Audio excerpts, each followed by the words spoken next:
சக்கரவள்ளி கிழங்குல என்ன மாதிரியான மருத்துவ குணங்கள் இருக்குன்றத பத்தி நம்ம தெளிவா பார்க்கலாம்.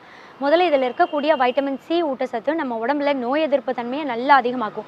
குழந்தைகளுக்கு பார்த்தீங்கன்னா, அடிக்கடி சளி, இருமல் இந்த மாதிரியான பிரச்சனைகள் ஏற்படும் இல்லையா? அவங்க சாப்பிடக்கூடிய இனிப்பு பண்டங்கள் அதிகமா சாப்பிடுறதால சளி, இருமல்லாம் அடிக்கடி ஏற்படும். இந்த சக்கரவள்ளி கிழங்க அவங்களுக்கு வேக வைத்து தோல் உரித்து ஒரு ஸ்நாக்ஸ் மாதிரி காலையில 11 மணிக்கு அப்படி இல்லைன்னா மாலை நேர சிற்றுண்டி மாதிரி குழந்தைகளுக்கு அடிக்கடி சாப்பிட கொடுக்கும்போது எந்த ஒரு நோய் தொற்று பாதிப்பும் ஏற்படாம தடுக்க முடியும்.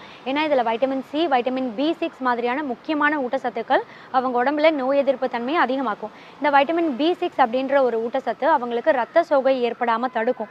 ஹீமோகுளோபின் கம்மியாக இருக்குது அப்படின்ற குழந்தைகளுக்கு இந்த கிழங்கு வேக வைத்து நீங்கள் சாப்பிட கொடுக்கும்போது ரத்தத்தில் ரத்த சிவப்பு அணுக்களோட எண்ணிக்கையை அதிகமாக்கி ரத்த சோகை நோயை சரி பண்ணக்கூடிய தன்மையும் இதில் நிறையவே இருக்குது. குழந்தைகளோட மூளை வளர்ச்சிக்கு ரொம்ப ரொம்ப நல்லது. மூளை நல்லா சுறுசுறுப்பாக செயல்பட ரொம்ப உதவியாக இருக்கும். பிரெயின் ஃபங்க்ஷனை நல்லா இம்ப்ரூவ் பண்ணும்போது குழந்தைகள் வந்து ஸ்கூல் காலேஜில் படிக்கிறது அவ்வளோ சீக்கிரம்